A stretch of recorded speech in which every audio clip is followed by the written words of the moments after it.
momentum changes.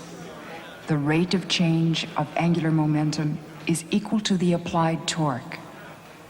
Under the influence of a torque, a spinning object precesses. We have now mastered the three great conservation laws of mechanics. In a world that seems full of change, those three things are the same now as they've always been and always will be forever. Energy, momentum, and angular momentum. But there's something strange about those laws. Isaac Newton, who gave us all of mechanics, never himself thought of the conservation laws. They all come directly out of his great gift to us, F equals ma, but he himself never extracted them. It's almost as if he purposely left something over for somebody else to do.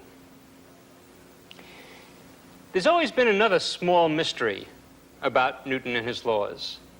He based his mechanics on three laws, but we only seem to use one of them. Everything we do seems to come from F equals ma. Well, I suspect those two little mysteries are actually related to each other. I think Newton may have had an inkling about conservation, and that's what his third law is really all about. Let me try to explain. Take the case of energy. Energy is never created or destroyed, but it can flow from one place to another. That's called work. Work, remember, is a force acting through a distance. But if there's a force on one body, there must always be the reverse force on another body. That's Newton's third law. And that means when work is going into one body, it's always coming out of something else. And that's the way energy is conserved. Or momentum. Force is the rate of change of momentum. But if there's a force causing the momentum of one body to change, there must be the reverse force acting on another body, causing its momentum to change in the opposite direction.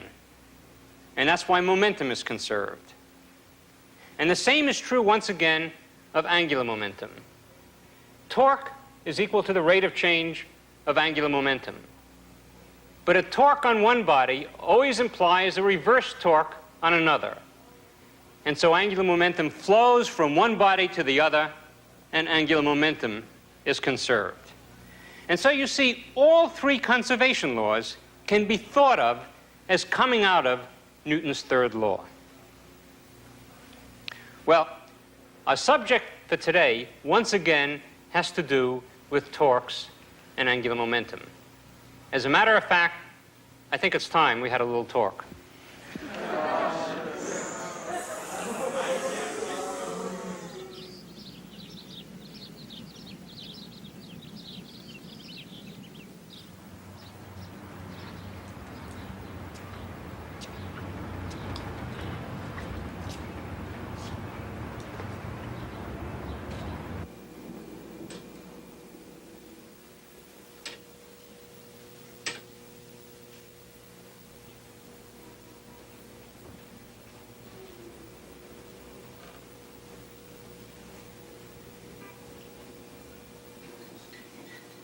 Hi, mister. Hi. I got a flat tire. You sure do. Can you fix it? Sure. Come back in about a half an hour.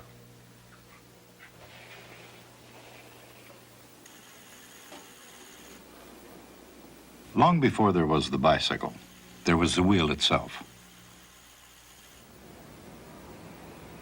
And long before that, there was simply the foot.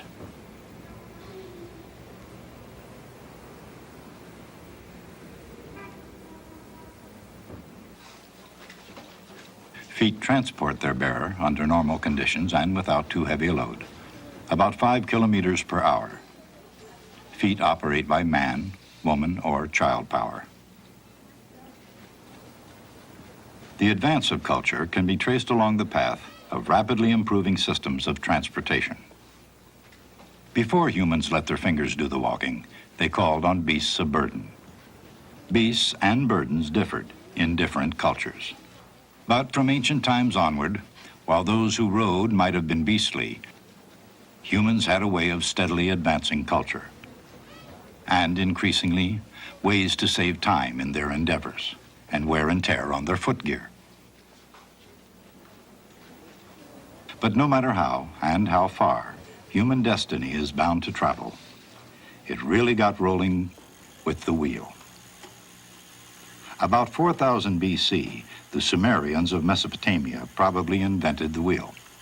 Theirs might have been a tree slice, or maybe flat pieces of wood tied together in a circle, more or less.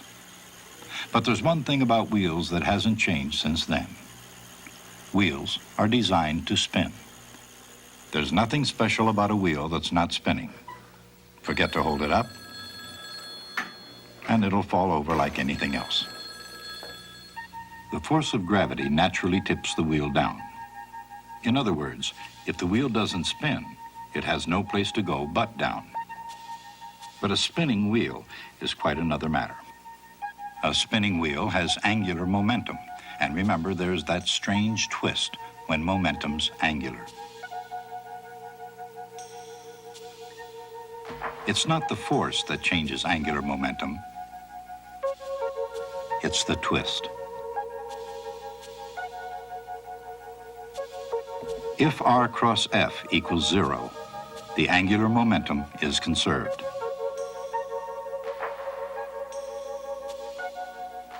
Obviously, not all forces behave that way. For example, to open a valve or to get a wheel rolling, twist is just what's needed. Torque is the twisting force that causes rotation, and it's equal to R cross F. But a spinning wheel is already rotating. It has angular momentum to start with. Now, torque can make that angular momentum change, but in a different way. In fact, now gravity can play a strange trick. Its force is downward, but the torque is sideways. According to the equation tau equals dl dt, the angular momentum will rotate sideways. And rather than fall down, so will the wheel itself.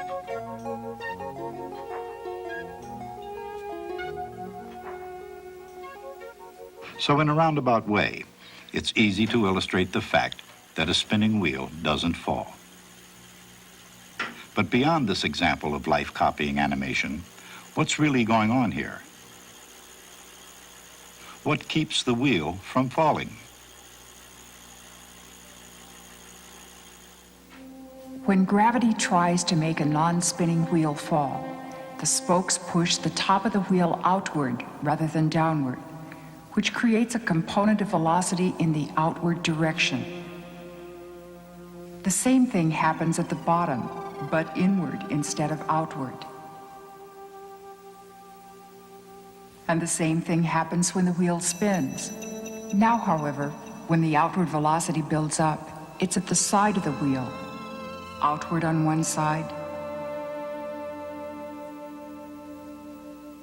and inward on the other.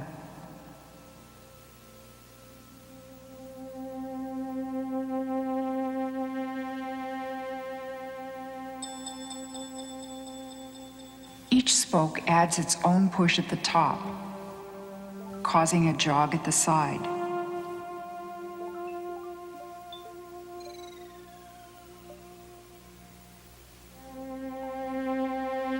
So the net result isn't downward motion,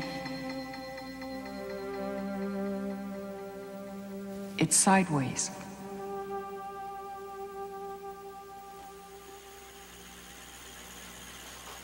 Once the wheel starts going around that way, it's called precessing.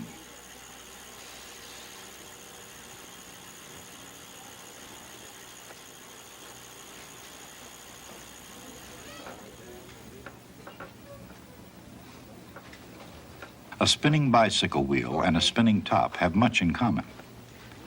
A non-spinning top isn't inclined to balance on its point. On the other hand, a spinning top doesn't tip over onto its side.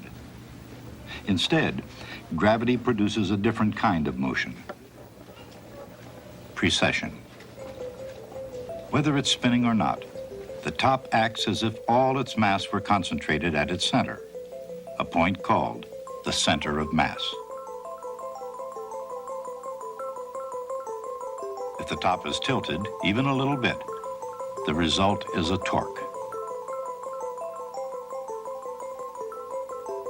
When this happens to a spinning top, the torque nudges the angular momentum of the top around in a little circle. Round and round she goes, with a little bit of friction coming along to cause heating at the point of the top.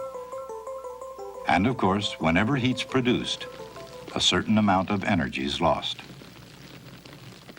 That's because heat, which is the random motion of molecules, is itself another form of energy. Everything, absolutely everything on Earth has a certain amount of heat, and therefore a certain amount of energy. And no matter where that energy resides, within a crackling fire, or a crackling flow of ice, or the potential energy of a gyroscope that seems to resist gravity, all energy, no matter its form, is always conserved. That's the conservation of energy. It's a profound law of physics, and so universal it can be seen even in the precession of a toy. Here, too, heat's being produced. Some of that energy comes from lowering the center of mass of the toy, which sinks lower as the object's precession gets larger. But despite the loss of energy, rotation continues with remarkable stability. Round and round she goes, and round she'll continue to go, until something interrupts the precession.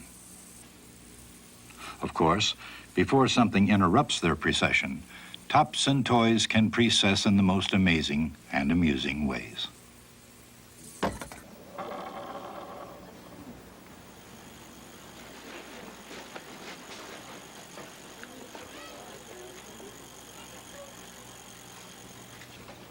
But a toy gyroscope, perhaps like the child who plays with one, can grow up to become a mature instrument of science and technology.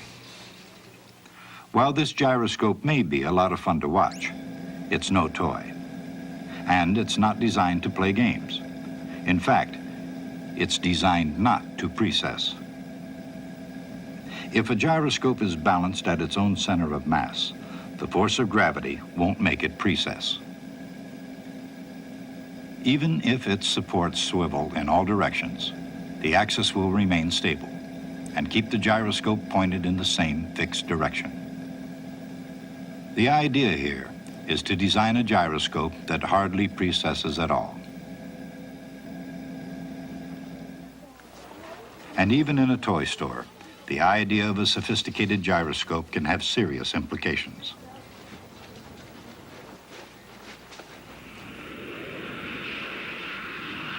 In the real world, aided by gyroscopes, any deviation from a predetermined heading in an aircraft or submarine can be detected and corrected automatically.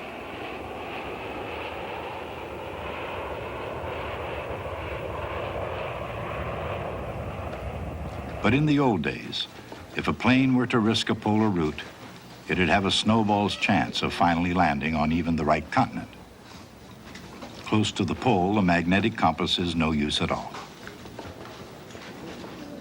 These days, set straight by gyroscopes, airlines routinely fly over the poles.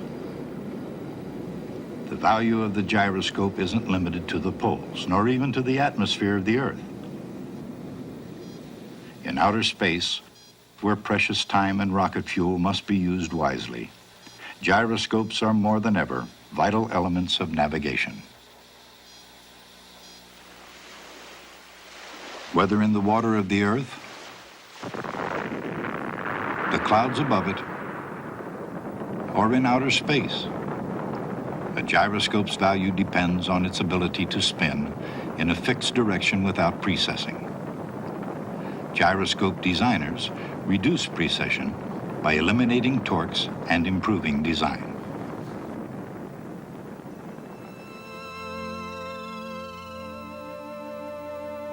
When an object precesses, the tip of its angular momentum vector moves in uniform circular motion, with a constant angular speed called capital omega. Capital omega is the rate of precession. The equations of uniform circular motion say that v, the rate of change of r, is omega times r. In the same way, tau, the rate of change of L, is capital omega times L. So omega is just torque divided by L.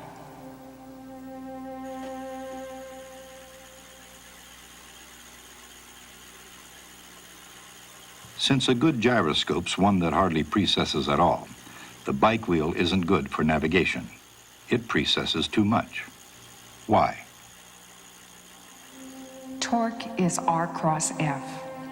Since they're perpendicular for the bicycle wheel, the magnitude is R times F.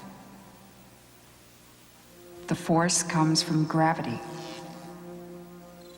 Angular momentum is m times r cross v.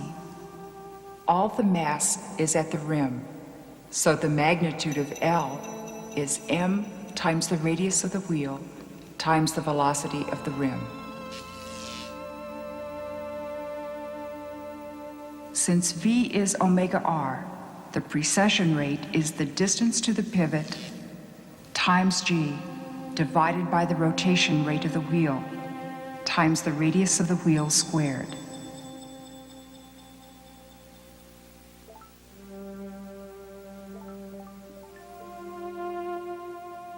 The gyroscope will precess least if it's spinning fast, if the wheel is large, and if it's carefully balanced. If all those factors are at work, a gyroscope holds its course extremely well. Exactly how well? They're not perfect, of course, because anything made by human hands is subject to tiny imbalances and slight imperfection, mechanical or otherwise. But the best gyroscopic guidance systems come pretty close to perfection. In fact, they feature gyroscopes that drift as little as 100 seconds of arc per day. But even that, precise as it is, isn't the best gyroscope around today. What is? What is the best gyroscope on Earth? Isaac Newton had the answer. In fact, he was the first to discover it. The best gyroscope on Earth is the Earth itself. The Earth, as Newton knew, spins on an axis that's tilted at 23 1/2 degrees with respect to the perpendicular to the plane of the ecliptic. That is the plane of the Earth's orbit around the sun. In other words, as seen from the Earth, the sun seems to be orbiting in a plane tilted 23 1/2 degrees to the plane of the equator, and twice a year, the sun passes directly through the plane of the equator. These points, where the sun intersects the plane of the equator, are called the equinoxes, meaning day and night have equal length. And these points have long been vital to astronomers. From the earliest nights, astronomers have observed the phenomenon of the equinoxes. The Chinese, the Greeks, the Babylonians, and the Turks, across time and within the greatest civilizations, they shared a fascination for the equinoxes, which were used to mark the exact moments of seasonal change. The Egyptians, the Mayans, all the ancient world, however different their lands might have been, they shared the same sky. And whatever differences their religions might have had, ancient astronomers looked toward the heavens with something in common. In one way or another, they calculated the precise position of the equinoxes. But even heavenly looks were deceiving. The equinoxes are not fixed in the heavens. They drift, a bit each year, very slowly, to the west. And in the precise perpendicular direction, though this went unnoticed for thousands of years, the pole star seems to drift as well. Nonetheless, ancient astronomers viewed the pole star differently. They saw it as fixed in place, absolutely and eternally, like a cosmic myth. In China, it was respected as a goddess, with the power to prolong life itself. Arabic scholars viewed the star as an evil one.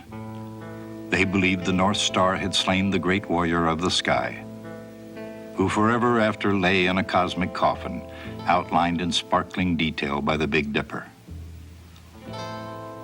But for all the movement and mythology surrounding it, Polaris has had its practical aspects for centuries. Known as the lodestar, the steering star, and the ship star, it helps sailors navigate all the shining seas.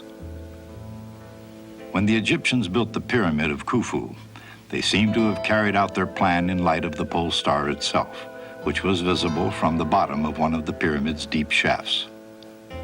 3,000 years before Christ, however, the pole star wasn't the Polaris it is today. The Egyptians called it Thuban, and it was a different star. Across the sands of time and careful charts of astronomy, Polaris is inching even closer to the pole, where it will come closest in the 22nd century. The drift of the pole star is related to the precession of the vernal equinox. Tonight, the vernal equinox is in the constellation Pisces, and it's slowly moving toward the constellation of Aquarius, which means that, contrary to certain revolutionary notions of the 1960s, the age of Aquarius won't come into play for 400 years. In any case, 400 years ago, the most revolutionary man on the scene was Nicholas Copernicus. In 1543, De Revolutionibus presented an explanation for the phenomenon of migration in the heavens. The precession of the equinoxes, he wrote, is due to the axis of the Earth slowly tracing out a circle. While Copernicus understood equinox precession better than anyone before him, it took Isaac Newton to explain it fully. His explanation for the drift of the equinoxes came from his discovery that the Earth is a gyroscope, and from his knowledge that the Earth isn't perfectly spherical.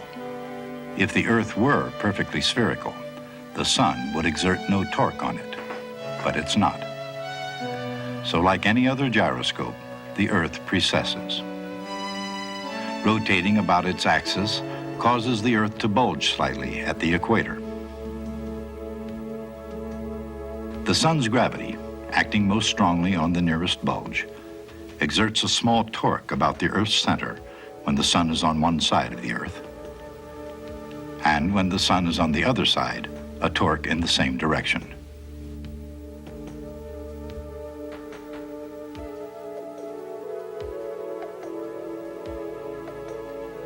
The torque is tiny, but it's enough to make the Earth's axis of rotation precess very slowly.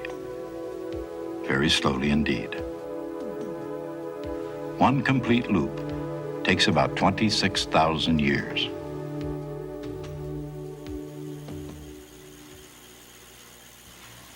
Compare that to this gyroscope, which precesses through a complete cycle every few seconds. Compared to the Earth, a bike is no match as a gyroscope. It's hard to imagine a better gyroscope than the Earth, but harder still to imagine riding it home for lunch.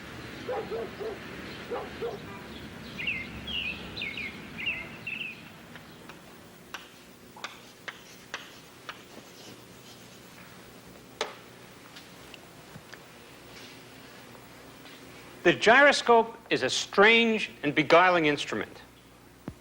But what I always find most amazing is the fact that Newton understood it and was able to explain the precession of the equinoxes. Anyone else who had done that and only that would be remembered today. But for Newton, it's lost in the welter of his accomplishments. Newton had a younger friend named Edmund Halley. And one day, in 1684, he casually told his friend that he had discovered that an inverse R-squared law of gravity would give orbits for the planets in the form of conic sections. It's hard to imagine Halley's reaction to that revelation. Being Newton's friend couldn't have been very relaxing in the best of circumstances, but Newton had just told him that he had discovered the key to the universe. Halley prevailed upon his friend to publish his discovery, which Newton ultimately did. And it turned out to be true. Newton had discovered the key to the universe. And we'll turn that key next time. Precession is the result of a torque applied to a spinning object. The rate of precession is determined by the angular momentum of the object and the torque. The Earth itself is a gyroscope, precessing under the torque applied by the Sun.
Annenberg Media.